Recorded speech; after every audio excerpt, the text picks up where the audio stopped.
Jadi sing kuasa nang kowe iki sapa sih? Nek politik.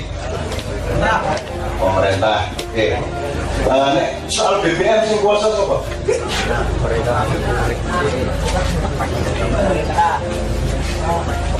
Soal BBM yang kuasa siapa? Pemerintah. Yang Anda maksud pemerintah ini yang mana? Level mana? Menteri SDM. Benarkah Menteri SDM berkuasa atas BBM? Tidak. Ada nggak yang berkuasa atas Menteri SDM? Siapa? Presiden. Benarkah Presiden berkuasa atas BBM? Tidak. Siapa yang berkuasa atas Presiden soal BBM? Mafia BBM, netral dan lain sebagainya gitu. Nah, apakah mafia ini berkuasa atas BBM benar-benar ataukah mereka dikuasai oleh badan yang lebih tinggi yang membuat mereka berkuasa di Indonesia? Jadi kue kira ngerti level-level yang menguasai kue-kue itu yang disebut oleh Pak Jupri. Seluruh sistem di dunia ini dikuasai oleh kelompok kecil, dan kelompok kecil itu tahun berapa mereka bikin? Gue bisa jawab. Mana aku sok tahu ya toh. Ini mikrofonnya. Sejak tahun berapa mereka merancang penguasaan itu? Kalau sebenarnya keluar secara resminya ya 1776 sekitar 3 abad tuh, 3 abad lebih sedikit ya. Itu resmi namanya. Pedoman dasarnya adalah kalau dalam drama Nabi Darurat disebut begini: kamu diperkenalkan kepada surga sehingga kamu semua mencari surga dan mengejar surga. Padahal kalau kamu berpikir secara Allah, surga yang mereka maksud itu adalah neraka. Terus kamu disuruh menghindar dari neraka, padahal yang kamu hindari itu adalah surga. Itu di bidang apa saja pikiran kamu dibalik, kamu dicuci otak. Sekarang saya tanya, mereka ini untuk sampai ke UFO ya, mereka tadi itu berang itu seberapa minoritas mereka itu? Sangat minoritas. Kalau istilahnya kita sebut bagaimana itu biasanya? Sopogi. Berapa Sopogi berarti sekian keluarga.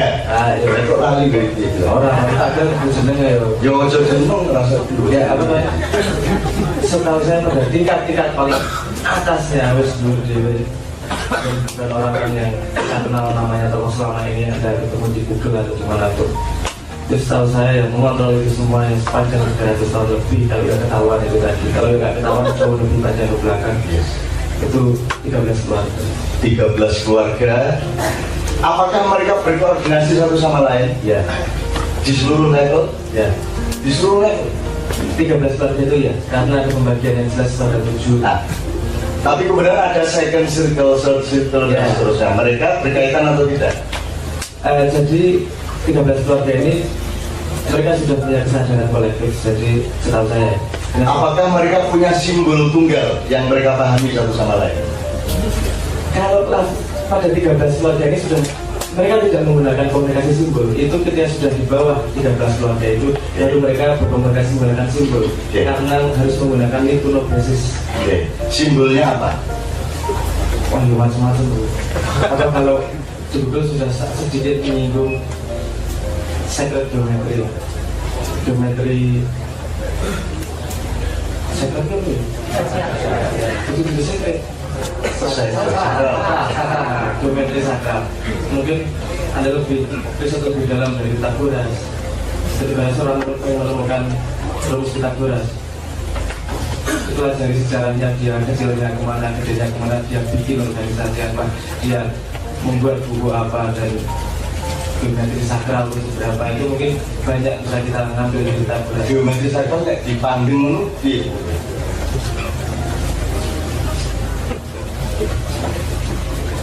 jadi nek kotak yang ini apa, segitiga yang ini apa, metahedron itu artinya apa, tiga dimensi yang bentuknya piramid itu artinya apa, fungsinya apa, kubah itu artinya apa. Jadi sangat banyak macam-macam simbol di situ. Dan tergantung fungsinya mau apa yang mau digunakan.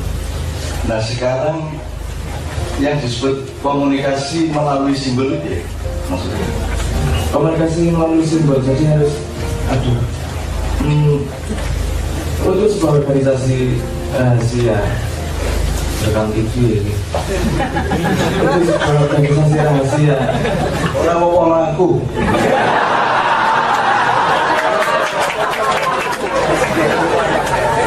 itu sebuah organisasi rahasia yang untuk menjaga kerahasiaannya kamu harus tidak tahu siapa anggotamu yang lain, orang kenal antara satu sama yang lain. Kamu harus punya metode komunikasi di mana ketika mereka punya level yang baiknya, pada satu tataran level kamu punya kode tersendiri, kemudian naik level kamu punya kode tersendiri yang dimana kamu tahu kode di bawahmu tapi tidak tahu kode di atasmu. Jadi per level lebih ono kode masing-masing yang sampai sekarang kalau aku riset belum ketemu lagi kumpulnya yang konangan. Oke, saya kembali ke belakang sedikit. Apakah 13 keluarga itu penguasa tertinggi ataukah mereka sebenarnya juga tool of the most supreme lagi? Oh iya, Katanya. berjalan. Langsung berjalan, kata ini kopral ya, ini langsung jenderal. Tapi ini karena ngiring wong biar ngerti kopral, kapten, mayor. Karena setahu saya yang 13 keluarga ini benar-benar tahu ini kalau dia mau ngomong skemanya dia bukan bikin skema konspirasi global dunia, dia konspirasinya dunia akhirat gitu tingkatnya. Cuma yang di bawah 13 ini dia tidak paham dunia akhiratnya. Apa nek sentralisasi ini dia sudah paham petanya dia akan melakukan apa, dia wis tangi kabeh ngomongan. Makanya saya tadi bilang punya kesadaran kolektif itu tadi, sehingga mereka naik ngobrol gitu. Ya kita ngobrol anggap baik. Sosok kelaleng antara aku dan kami, sosok ngomong aku, sosok ngomong kami, sosok yang menjalin laporan dari story aku sosok ngomong kami karena aku sambungan kalau dulu kabeh. Kalau kamu menjawab sing gurih nek sapa Gusti Allah itu terus baca-baca bali wong sebul sing jalan Gusti Allah. Kuburan akhirnya kok. Pak, di sini kan kita harus paham tikungan iblis, harus paham nasi darurat kalau Anda nonton bahwa Tuhan itu bikin malaikat juga bikin iblis, bahwa Nabi Muhammad sudah ngasih tahu ini Dajjal sudah menguasai Anda melalui pikiran, sudah menguasai cara berpikir Anda ya. Jadi seluruh yang Anda lakukan sekarang itu adalah pekerjaan Dajjaliyah gitu ya. Dan itu penyebar-penyebarnya adalah koran-koran, televisi, universitas, lembaga-lembaga agama dan seterusnya gitu ya. Ini saya kan mulai ingat apa yang harus dia omongkan.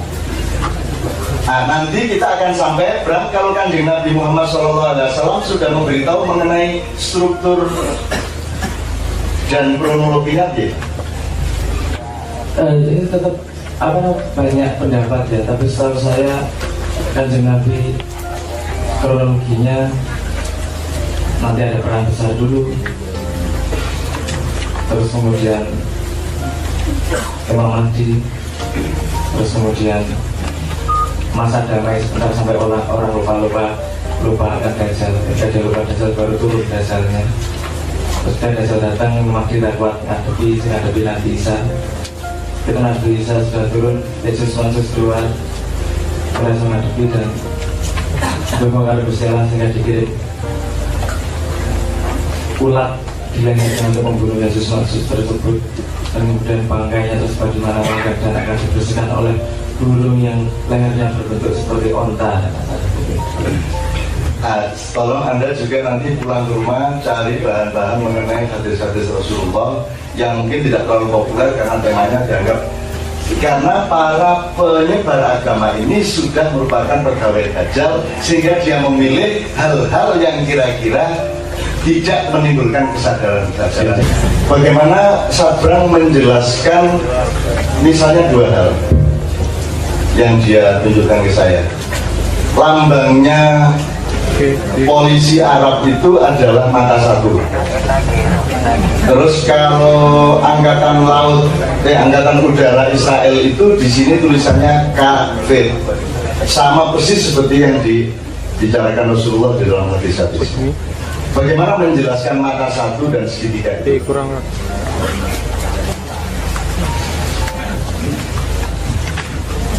Oh,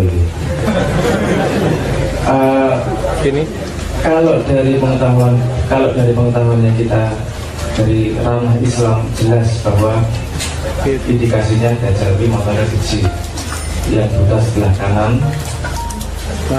iya, dan buta mataharinya, yang buta sebelah kanannya, yang terbuka kirinya, yang mata buta tersebut nempel daging seperti dahak yang nempel di dinding.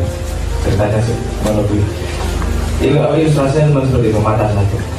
Kalau dari riset independen teman-teman barat, mereka ngurut ke mata satu itu dari Horus anaknya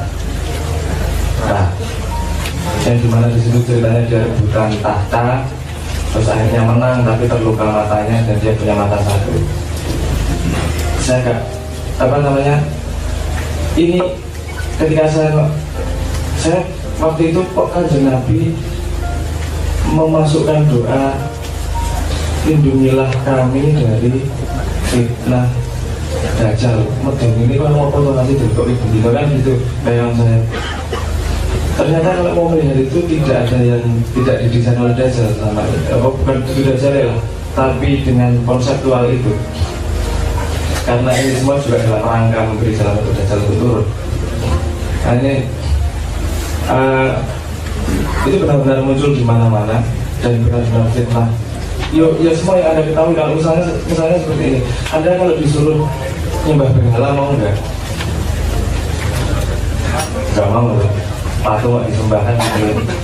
Makanya mereka menciptakan berhala baru yang namanya bintang olahraga, bintang film, penyanyi, aku.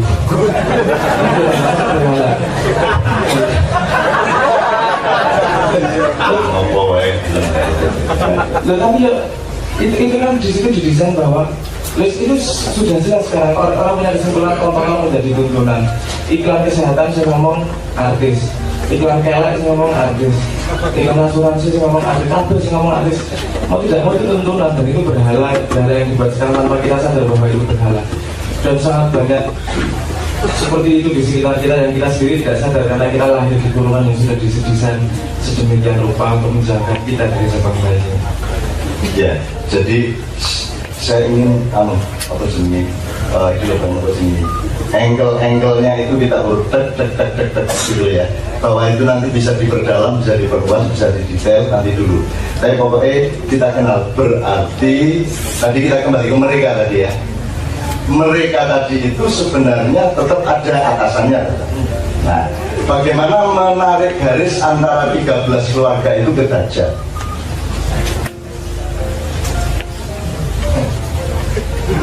Ini kalau mau ngomong rencana panjang ratusan tahun tidak mungkin dilakukan oleh manusia karena dia butuh kondisi uripnya ya tidak sepanjang itu. Jadi ya pasti ada sesuatu yang mendrive mereka akan melanjutkan program yang segitu panjang.